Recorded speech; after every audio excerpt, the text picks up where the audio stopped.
Chance Kamach. The name's been around the G League for years, bouncing between teams like a pinball stuck on demo mode. He had the size, 6 feet 10 inches tall, sometimes listed at 6 feet 11, depending on which website wanted to give him that extra inch. He came out of Los Angeles, went through Beverly Hills High, and ended up at Arizona for 2 seasons. Pretty standard path, right? Play in college, declare for the draft, hope something sticks, but it didn't. He went undrafted in 2017 and started carving out a journeyman's path through the G League.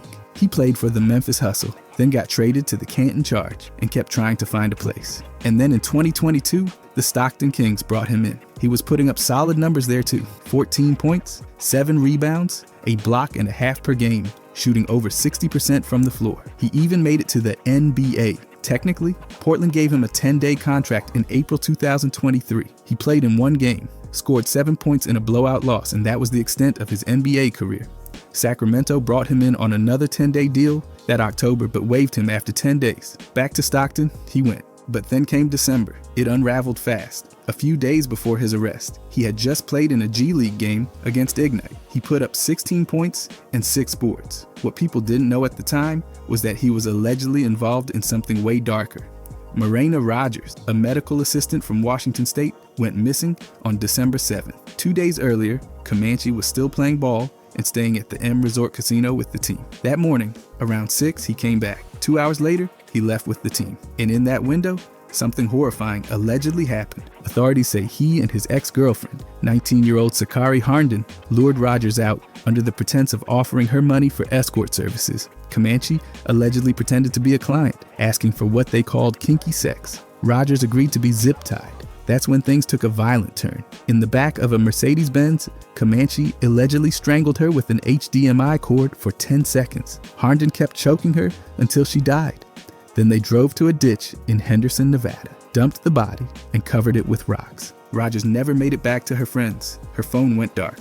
Her dogs, her car, everything was left behind. And Harnden, she was already telling Rogers' friends what to say to the police. All of this, investigators say, came from a twisted motive. Apparently, Rogers had accused Harnden of stealing a Rolex and threatened to shoot her. There was also tension over rumors that Harnden had implicated Kamach in a separate murder case. Texts between the two were found, where Kamach used a coffin emoji and talked about hiring someone named Trey to do the killing. When that failed, they took matters into their own hands. Harnden got arrested on December 13th. 2 days later, the FBI took Kamach in at the Stockton Kings practice facility. He confessed and even gave the police the location of the body. That same day, he was released from the team. It was over. Not just his season, not just his career. His whole life changed in a flash. Both of them were indicted in March 2024. The charges? Murder, conspiracy to commit murder, kidnapping, and conspiracy to commit kidnapping. The legal system's moving, and both are due back in court.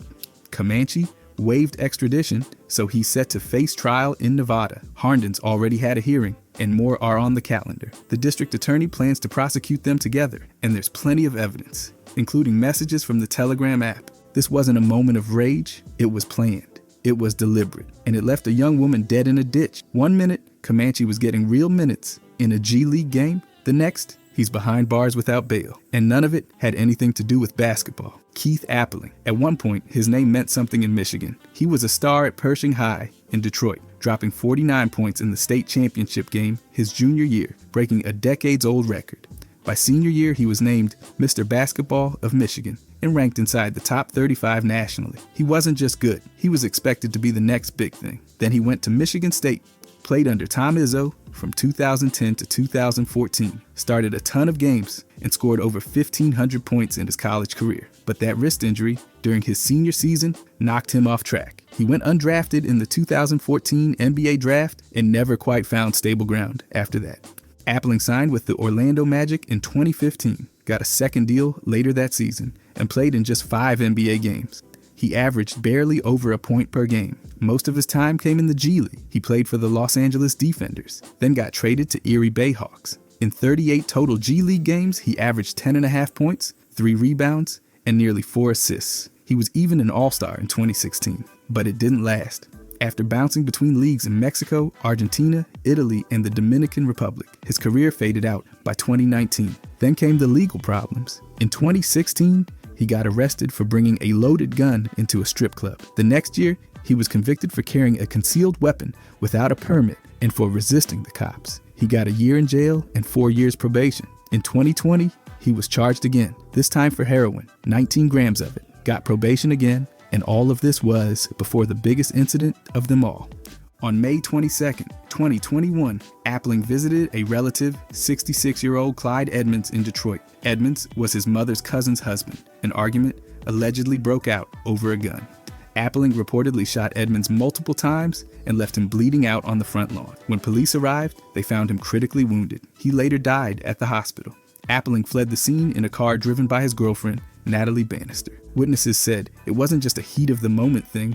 According to the victim's wife, Cassandra, Appling went toward the back of the house before shots were fired. Edmonds' stepson, Timothy Williams, testified that he heard gunshots, ran inside, saw Edmonds down, and wrestled the gun away from Appling. Appling reportedly told him he was sorry and that he loved it, but that didn't undo what just happened. Police arrested Appling 2 days later. He was hit with charges for first-degree murder, being a felon in possession of a firearm, and 2 counts related to using that firearm. No bail. He sat in Wayne County Jail, waiting for court. In February 2023, instead of going to trial, Appling pleaded guilty to second-degree murder and a single felony firearm charge. That plea deal dropped the rest of the charges, including the first-degree murder one. The agreement locked him in for a sentence between 18 and 40 years for the murder, plus 2 extra years for the gun. But during sentencing in March, he tried to take it back, saying he didn't understand the plea. The judge didn't buy it. He'd had chances to ask questions and speak up before. The court rejected the reversal. He got the sentence, 18 to 40 years for murder and 2 more years right after for the gun. Wayne County prosecutor Kim Worthy called it tragic. Not just the crime, which took someone's life, but the whole fall. From a once promising star to a man convicted of murder. Tom Izzo even said in 2021 that he tried to keep Appling on a better path, but it didn't work out. And that's not all. Appling still has more charges hanging over him from another shooting in Jackson, Michigan, earlier that same May. Those were still unresolved as of March 2023. By the way, if you guys want to subscribe, I'm going to be posting every day. Thanks. Anyways, Charles Smith. He was once the pride of Georgetown basketball. A point guard who played like his whole future was on fast forward. He tore it up in the Big East, won Player of the Year in his senior season, and even earned a spot on the U.S. Olympic team in Seoul in 1988. That squad took home bronze, the last one without NBA players. He averaged nearly 19 points per game that senior year, took Georgetown to the Elite Eight, and finished as one of their most respected leaders under Coach John Thompson. But he went undrafted in 1989. Mostly because of his size and inconsistent shooting. Still, the Boston Celtics gave him a shot. Smith signed as an undrafted free agent and played in 60 games across 2 seasons. He bounced in and out of the lineup, battling injuries, including a shoulder dislocation. His stats were modest, just under 3 points and 2 assists per game. In March 1991, he signed his second 10-day contract with the Celtics. It was supposed to be another shot. Then came the night everything fell apart. On March 22nd, Smith was behind the wheel of a Dodge Caravan with his former Georgetown roommate, Benjamin Guillory, riding along. They were driving down Commonwealth Avenue in Boston around 1:45 in the morning when they struck 2 Boston University students crossing the street, Trin and Michelle Dartley. Witnesses said the van ran a red light, hit the women, spun around, slowed briefly, and then sped off. A nearby taxi driver followed the van and flagged down police. Smith was stopped about a mile away. The van had visible front-end damage. He was cooperative and didn't resist. His blood alcohol level was 0.06, under the legal limit at the time, but prosecutors argued he was impaired based on other evidence. Guillory testified that Smith had at least 2 beers before the crash. Smith was charged with 2 counts each of vehicular homicide, manslaughter, leaving the scene, reckless operation, and failure to yield. He was released on a $100,000 personal recognizance bond and did not travel with the Celtics that day. His contract quietly expired days later, and Boston never brought him back. The trial wrapped up almost a year later, in March 1992. Prosecutors called Smith's flight from the scene obscene and disgusting. The defense called it a tragic accident, arguing that witnesses exaggerated and that Smith was a responsible person. Character witnesses included John Thompson and Celtics executive Dave Gavitt. Smith didn't testify, but addressed the victims' families at sentencing, apologizing in a quiet voice. He was convicted of 2 counts of vehicular homicide and 2 counts of leaving the scene. He was acquitted on the more serious manslaughter charges. The judge sentenced him to 4.5 years. He served 28 months before being released in July 1994. Somehow, after prison, Smith got back on the court. He played in the CBA, even made an all-star team with the Hartford Hellcats.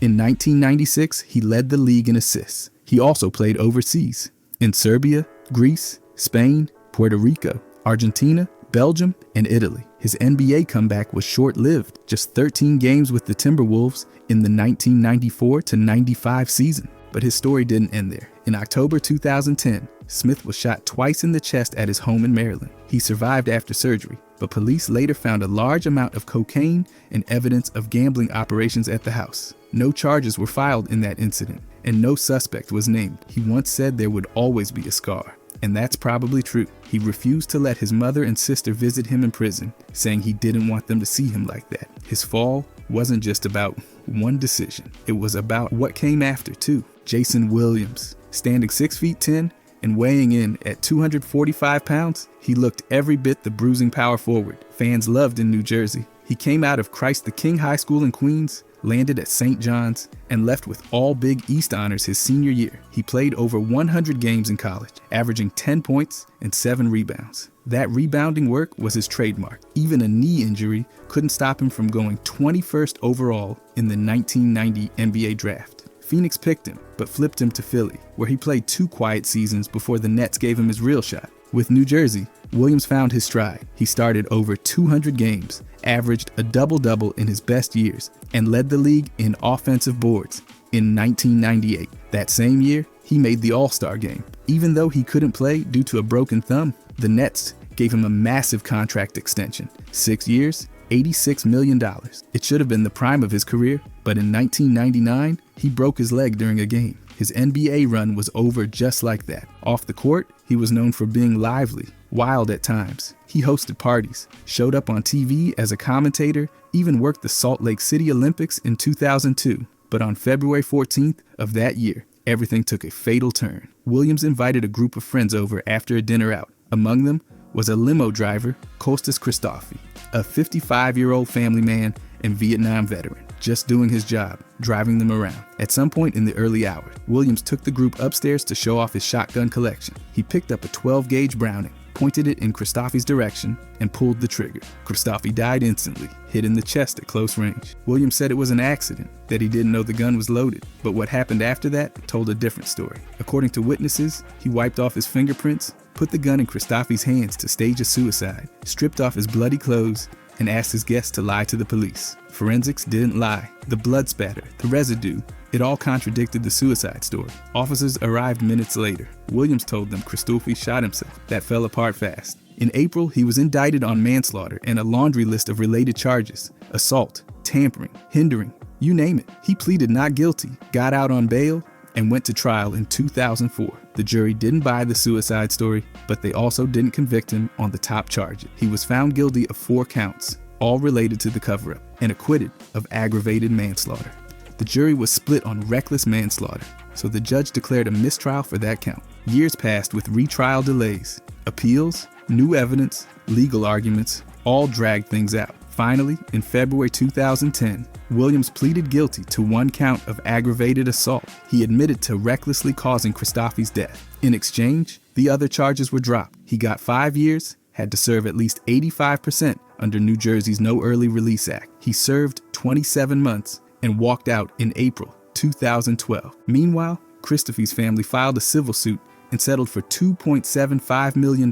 And right before his plea, Williams got into more trouble, crashing his SUV in Manhattan with a blood alcohol level over twice the legal limit. That earned him another year in jail, which he served in part at Rikers Island. After prison, Williams tried to put the pieces back together. He wrote a memoir, started a rehab center in South Carolina, and even went on reality TV to confront his addiction. He said he thought about Christofi every day, and maybe he meant it, but nothing changed. The fact that a man died in his home, and the fallout lasted for years. Lionel MarQuetti. He was once a McDonald's All-American and a rising star out of Verbum Day High School in Los Angeles. Born in Cuba in 1959, he came to the United States at age 11 with his family, settling in Linwood, California. And by 9th grade, he was spotted playing in a park league by a high school coach that led to a basketball path that took him to USC and later to Hampton University. His numbers weren't huge in college, under 5 points and 3 boards a game at USC. But his high school resume still carried weight. In 1981, he declared early for the NBA draft under hardship status and got picked in the 9th round by the San Antonio Spurs. But that's where the basketball story ends. He never signed, never played a game in the league, and never made an appearance overseas or in any other pro system. Whatever potential he had faded quietly until it all exploded decades later in a violent way no one saw coming. On March 25, 2010, MarQuetti drove to a property in Plant City, Florida, that he used to share with his ex-girlfriend, Siglinda Sperber. There, he shot and killed 41-year-old Michael Hurlbut, a handyman helping Sperber move some things. According to her testimony, MarQuetti didn't say a word. He jumped out of his car, ran across the yard, and opened fire. The first bullet hit Hurlbut in the chest. As he fell face down, MarQuetti fired 3 more times. 2 bullets pierced Hurlbut's aorta, killing him within seconds. After the shooting, MarQuetti pointed the gun at Sperber and forced her inside the house. She had just returned from Gainesville with Hurlbut, where they'd taken a sick Great Dane to a vet. When deputies arrived, MarQuetti was still there. He called the sheriff's office himself, admitted to the shooting, and surrendered without resistance. Prosecutors said jealousy was the motive. Sperber and MarQuetti had broken up back in 2008 after more than 10 years together. They had bought the property in 2007 to breed Great Danes and grow lychee trees. After the breakup, MarQuetti moved into a different room, then an apartment, but he didn't let go. Phone records showed minute-by-minute calls to Sperber. She found a baby monitor under her bed and a hidden camera in the garage. MarQuetti admitted to planting both. There was even a physical incident where he grabbed her by the hair and slammed her against a wall. Despite all that, MarQuetti claimed the shooting was a blur, an accident. He testified at trial, saying it was something that shouldn't have happened, but the jury didn't buy it. His attorney had promised they'd hear an explanation, but all they got was a vague story with no specifics. The forensic evidence painted a much clearer picture. So did Sperber's account. On April 21st, 2011, after just 90 minutes of deliberation, the jury found him guilty. First-degree murder, aggravated battery with a firearm, false imprisonment. A month later, he was sentenced to life without parole, plus 2 concurrent 5-year sentences. The judge described the crime as a chain reaction of jealousy, rage, and a loaded gun. Hurlbut's father stood in court and called MarQuetti a coward. Around 30 family members attended the sentencing, hugging each other after the verdict came down. MarQuetti was sent to Okeechobee Correctional Institution in Florida, where he remains today. He appealed the conviction, but in 2023, the court upheld it. No statement from him has surfaced since. At trial and sentencing, he showed no emotion. Hurlbut wasn't romantically involved with Sperber. He was a friend and a dog lover helping out. His death was senseless. A man who once showed flashes of basketball talent ended up in prison for a cold, deliberate act. From high school fame to a prison cell, all because he couldn't let go. JaVvarus Kittington. He had all the makings of a star. Tall, quick, smart, and polished. Coming out of Southwest Atlanta Christian Academy, he wasn't just a teammate of Dwight Howard. He was a standout in his own right. His junior and senior years were packed with big numbers, averaging close to 30 points and nearly 10 assists. And he brought home another state title before heading off to Georgia Tech.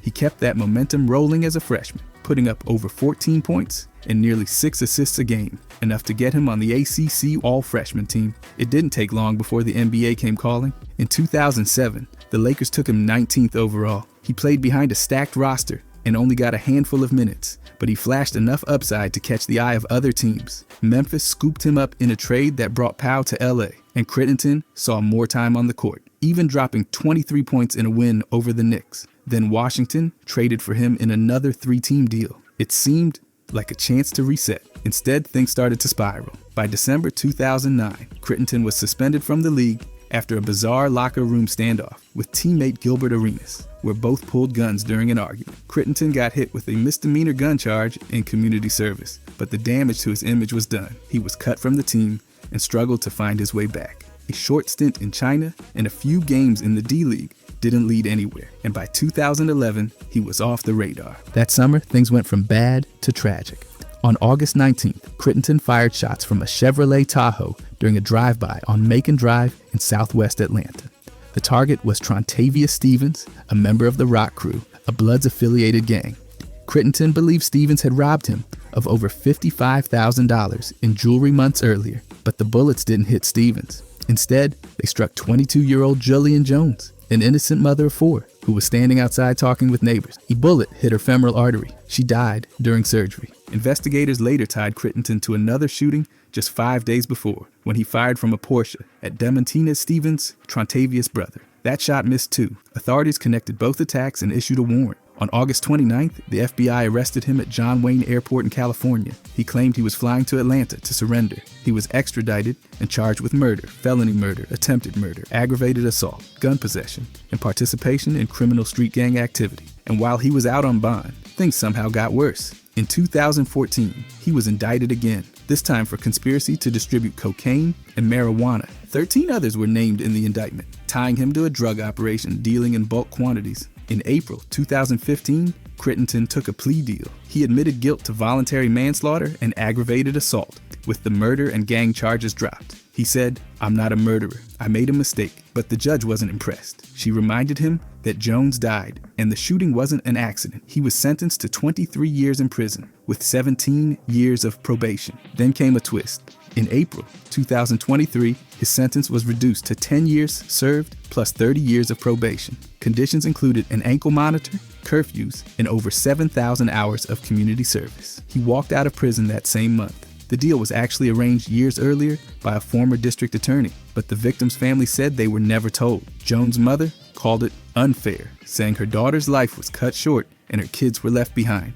Kittington has kept a low profile since. No statements, no interviews, just silence. From NBA lottery pick to convicted killer, his fall wasn't sudden. It unraveled slowly and ended with the death of someone who wasn't even supposed to be part of the story, Michael Niles. He wasn't a household name in the NBA, but for a minute he was in the league. Coming out of Jefferson High in Los Angeles, he was a standout, helped win a city championship while navigating gang pressure and losing both parents before he graduated. He made it to Cal State Fullerton, where he became known as the team's muscle during their Cinderella run to the Elite Eight in 1978. He averaged 12 points and 6 boards over 3 seasons, but academics tripped him up his senior year and he was dismissed from the team. The Sixers picked him in the 4th round of the 1979 draft, but he never played a game for them. Instead, he had to grind his way in, finally catching a break with the Phoenix Suns in 1980. He played 44 games in the 1980-81 season, mostly off the bench. His numbers were modest, about 2.5 points and 1 rebound per game, but he had his moments. A 10-point night against Dallas, a handful of other solid showings. Then, just like that, he was cut. A short stint in the Continental Basketball Association followed. Then nothing. His NBA career ended almost as quickly as it started. After basketball, things went downhill fast. He battled cocaine addiction, worked briefly at Disneyland as a maintenance guy, and couldn't get back on his feet. By 1984, he was married to Sonia Rose Niles, a college grad and then a prison guard, but their relationship had frayed. On December 13th that year, she was murdered, shot at close range with a shotgun right outside their home in Corona, California. The blast was so close, the barrel left a burn mark. Prosecutors said it was execution style. The story that emerged was brutal. Prosecutors said Niles had hired Noel Jackson, a man from Los Angeles, to kill Sonia for $5,000, money that would come from a $100,000 life insurance policy she had. Niles was broke, addicted, and jobless. Sonia, on the other hand, was stable, responsible, and financially supporting him. The plan, according to the prosecution, was to have Jackson do the shooting and then split the payout. But when the trial started in 1989, both men pointed fingers. Niles claimed Jackson acted alone. Jackson said Niles pulled the trigger himself. A lie detector test from Jackson backed his story, but it wasn't allowed in court. Both men were tried at the same time, but before separate juries. The prosecution presented a motive built on desperation. Niles was living off Sonia and saw her life insurance as a way out. He had no stable income, no career, and no future prospects. They painted him as the mastermind. The defense tried to cast doubt, saying Jackson had a violent past and was the real killer. But the forensic evidence said otherwise. Whoever fired that shot did it from inches away, straight to the head. The jury deliberated for 13 hours. On January 24th, 1989, Niles was convicted of first-degree murder and conspiracy. He was sentenced to life in prison without the possibility of parole. Jackson, found guilty the day before, got the death penalty. His sentence was upheld by the California Supreme Court years later. Niles avoided that fate, thanks in part to his lack of violent history and the argument that Jackson could have acted on his own. After the conviction, Niles faded into the prison system. He was sent to Corcoran, then transferred with no public updates since the late 90s. His son Brandon, from a previous marriage, didn't even know the full story until he was 14. He grew up hearing his father once played in the NBA, but had vanished. When he finally learned the truth, it was a mix of pride and pain. A brief brush with the league, followed by a brutal crime that left a family shattered. Richard Adams. Back in the early 80s, he was one of the most feared big men in high school ball. They called him the Animal, not exactly a name that comes with chill vibes. At 6'9", he dominated for Benjamin Franklin High in East Harlem. On a squad loaded with future pros, he blocked everything, cleaned the glass, and brought chaos to Rucker Park every summer. By the time he hit UNLV, he was supposed to be the next great defensive anchor. But talent only takes you so far when life keeps dragging you back. Adams played 3 seasons at UNLV under Jerry Tarkanian, sitting out 1 year to deal with family stuff in New York. On the court, he did work, nearly 13 points and almost 7 rebounds a game across his career, and he was the PCAA Player of the Year 2 years in a row. His 37-point, 18-rebound game in triple overtime against Utah State, that was legendary. He was tough, emotional, and always on the edge. And that edge eventually consumed him. The Washington Bullets drafted him in the 4th round in 1985, and a day later, he was in handcuffs for stealing a car in the Bronx. Just like that, his NBA shot was gone. He bounced into the CBA, the USBL, and even tried a few games in South America. But by the late 80s, he was caught in a full-on freefall, arrested for multiple robberies, including an armed ATM mugging, spent 5 years in Sing Sing, tried to clean up in 1994, even showed up at a UNLV game to reconnect with old coaches, but he couldn't stay clean. Then came October 15, 1996. A 15-year-old girl named Norma Rodriguez was found dead in the hallway of Adams' old housing project in the Bronx, beaten and stomped near the elevator. A bloody sneaker, size 13.5, was found nearby. It matched Adams. Witnesses said he'd been harassing Norma, following her, making unwanted advances. She said no, and then she was dead. Adams went on the run for 8 days before turning himself in. He told reporters he was being hunted by drug dealers and denied killing Norma. At trial, prosecutors laid out the evidence: the stalking, the beating, the shoe, the motive. His defense attorney tried to lean into his addiction and mental state, claiming he never meant to kill her. But this wasn't a case of someone breaking under pressure. This was violent, personal, and direct. The jury didn't go for murder. They found him guilty of first-degree manslaughter. He dodged a life sentence, but he didn't walk away. In November 1998, he was sentenced to 25 years in prison, the max for the charge. The court gave him credit for time served since his arrest, but Norma's family wasn't satisfied. They called it injustice. A bright student, full of potential, killed in the building where she lived, and her killer got less than life. Adams had big plans if he got out. Coaching, maybe a return to Vegas. None of that happened. As of 2025, there's no public record of a release. No coaching, no second act, just silence. His coaches and teammates, even those who loved him, saw it coming. Tarkanian said Adams never made a right decision. And when you look at his path, from high school phenom to drug-addicted ex-con, it's hard to argue. Norma Rodriguez never got to grow up. Her family never got closure. And Richard Adams, once the defensive terror of college basketball, will be remembered not for his rebounds or his blocks, but for the life he took.